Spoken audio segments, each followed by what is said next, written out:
Hey, it's Dr. Shantae. One of my favorite things to do is go to tennis matches. And I just watched Taylor Townsend win her qualifying match to enter the Indian Wells Tennis Open. Taylor Townsend is the quintessential underdog, so much so that she's here playing without a coach. But she's not just playing without a coach, she's winning without a coach.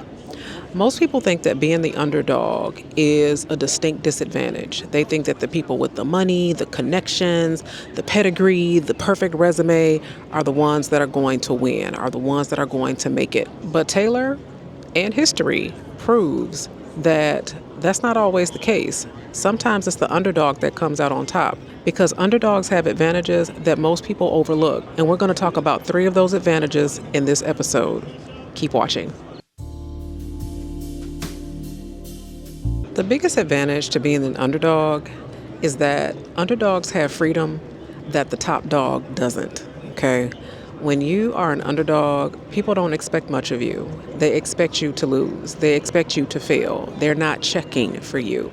And a lot of people do not realize the gift of obscurity, the gift of anonymity. You know why celebrities get skewered in the press? You know why they get crucified in the media? Because people are watching their every move. People are watching everywhere they go, criticizing every mistake. Oh, you're hanging out with this person. You're hanging out with this person. You're wearing this outfit. You're wearing that outfit. Oh, where were you at 4 o'clock in the morning coming out of this place? Like it's that. And that type of pressure, that type of scrutiny, after a while, it takes a mental toll because what we have also seen is many a celebrity buckle under the pressure of those hot lights. We have seen them turn to drugs, alcohol, addictions, to salacious behavior, to abusive and violent behavior because the pressure to perform is overwhelming. The underdog is able to move without the weight of those heavy expectations. The underdog is able to practice when nobody's looking. The underdog is able to make mistakes and learn from them in real time without somebody saying, "Ooh, you did it wrong. Ooh, you did it wrong." But the underdog has another massive advantage that the top dog doesn't have, specifically something called information asymmetry. Information asymmetry is when I know something that you don't, okay?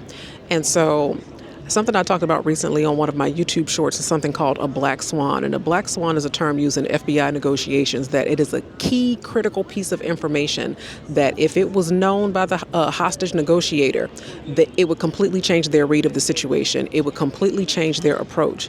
Well, when you're the underdog, you have something called information asymmetry. You have black swans because when nobody's checking for you, they don't know how deep you can dig. They don't know how hard you can go. They don't know how hard you can push. They don't know what weapons you have in reserve.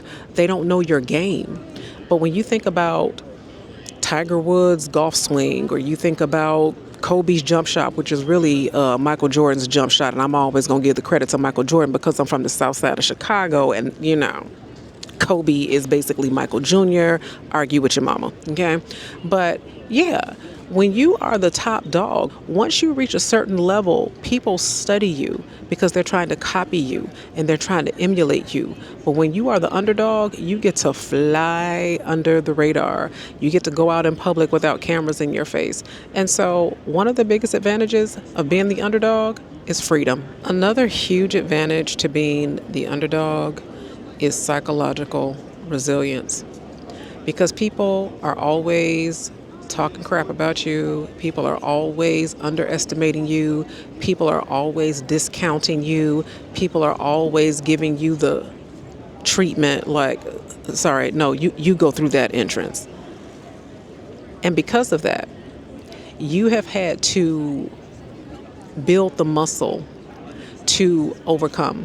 You have had to build the muscle that comes from people not opening doors for you. And this is not to say that the top dogs don't work hard, okay? Everybody works hard, okay? Everybody works hard to get to the top in athletics, okay? Because at a certain level, you can't fake it, okay? That's not one of them things you can fake it till you make it, because you either produce or you don't. You win or you don't. But in tennis especially, once those doors start to open for you, then not only are you dealing with the pressure of expectation, but I have seen some of our top tennis players melt down in real time. And I grew up in the John McEnroe era. Okay, so if you watch some of those old matches, John McEnroe, cussing the umpire out. Are they called umpires? Referees? Don't throw stones. Okay, like whoever is the line judge, whatever. Okay, cussing them out on the sidelines, breaking the racket.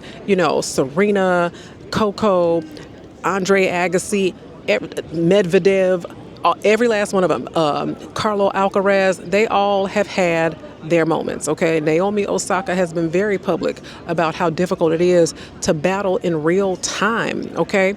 But when you're the underdog, you handle pressure way different because you've been fighting those battles secretly for a long time. When you're the underdog, you already know what it is to put on the brave face. When you're the underdog, you already know what it is to have to fight for your spot. When you're the underdog, you know that you're not getting a bye in the first round. When you're the underdog, you know that you're not getting sponsored clothing lines and drinks named after you, and there's not going to be a line of people signing up to get your autograph necessarily. So when you're used to seeing your peers get the red carpet treatment, but you're getting the back of the bus treatment, you're built different. You think different. You can handle pressure differently than your peers. And pressure bursts pipes. We have seen it. We have seen people buckle and fold under the pressure when the expectations were so high, and then they crack and fold, and then somebody comes in and plays spoiler. It happens every single year. So here we are in March. During the March Madness NCAA tournament, those Cinderella teams, those underdogs, those teams that nobody saw coming because they were just hungry and scrappy and thugging it out, a lot of those teams win. A lot of those teams make it to the Final Four, and nobody saw it coming. And so when you are the underdog, you have a mental resilience. You have a mental capability from dealing with the rejection, the disappointments, and you are able to navigate those disappointments in ways that your peers are not. And one of the biggest advantages to being the underdog is that you get to win on your own terms. You get to play by your own rules. You get to carve out your own lane. Think about how many music artists have won Grammys and made it to the pinnacle of their profession without a label. Duran Bernard is one of them. If you have not seen his Grammy acceptance speech, if you have not seen him run down the aisle to accept that award in a mule, okay, you should go and watch it, because that is just the footage that keeps on giving. That is the meme that keeps on giving. But yeah, when you see people make it without the record label, when you see people win without the coach, when you see people make it in the creator space that don't have a team, like me, for example, I am solo dolo. Everything that I do on my own. Little black girl from the south side of Chicago, making her own videos, editing her own videos. I don't have a team. I don't have an assistant. I don't have, somebody bringing my water and making my appointments and booking my travel. No, that's all me. And I've been doing that for years while raising a child on my own. And I have just continued to swing the axe. And so all of the success that I experience now, there was no rule book. There was no template. There was no recipe. There was no prescription for my success. You thug it out. You gut it out. You find a way. You grind. You hustle. You go hard. You figure it out. You create the roadmap. You create the blueprint. You become the architect in many ways of your own success. And so a lot of times when you are in the spotlight, people have expectations of you. Coaches have expectations of you. You got to show up in the media and you got to smile and nod, because that's what keeps the money coming into the door, and that's what keeps the brand deals knocking at the door. And now you got a staff to pay, and you got mouths to feed because your family is looking at you, expecting payouts and things like that. Underdogs, these are not underdog problems. These are not underdog problems. And so please know, for anybody who thinks that you have to go down a certain lane, okay? Like even YouTube, I see some of these videos and I'm like, yeah, my videos don't look like that. They're not polished. I don't have the cutaways and the fancy templates, and I don't use CapCut and all that. Sorry, Gen Xer here, trying to figure it out, just trying to do the best she can with what she has. That's what underdogs do. They do the best they can with what they have. Mariah Carey has a famous clip where she said, "What you doing?" She said, "I'm doing the best I can with what I got." She's also my fellow Aries sister. I don't know, these Aries, and Taylor Townsend is an Aries too. I don't know, we scrappy. Don't count us out. Don't count us out. But my point is, for anybody that thinks that your brand has to look a certain way, or that your success has to look a certain way and follow a certain playbook, and what sells millions of copies, how to be a success, how to have the right mindset, here's the playbook, here's the 1 2 3 recipe. If you do these things, then you will succeed. Results may vary, okay, because while there are some things that will absolutely tank your success, like being unprofessional, being inconsistent, making excuses, not taking responsibility, for the things that you've done that could have been better, and that sort of thing, yeah, that will tank anybody's success. But in terms of what actually makes it, a book I want to encourage you to read is I think it's called The Purple Cow by Seth Godin. But Seth Godin talks about how when somebody has breakout success, right? Here come the copycats. Here come the cut and pasters, okay? But they've already missed that moment of innovation, okay? And now they're just trying to be these copy and paste, carbon copies, unoriginal, trying to follow a rule book of success. And for years, you've seen this in the creator space. So, the beige aesthetic, I'm an influencer. Let me tap my fingernails on my watch, because that's going to be ASMR and that sort of thing. And it's like, I guess. But after a while, that gets stale, that runs out. And then what are you going to do?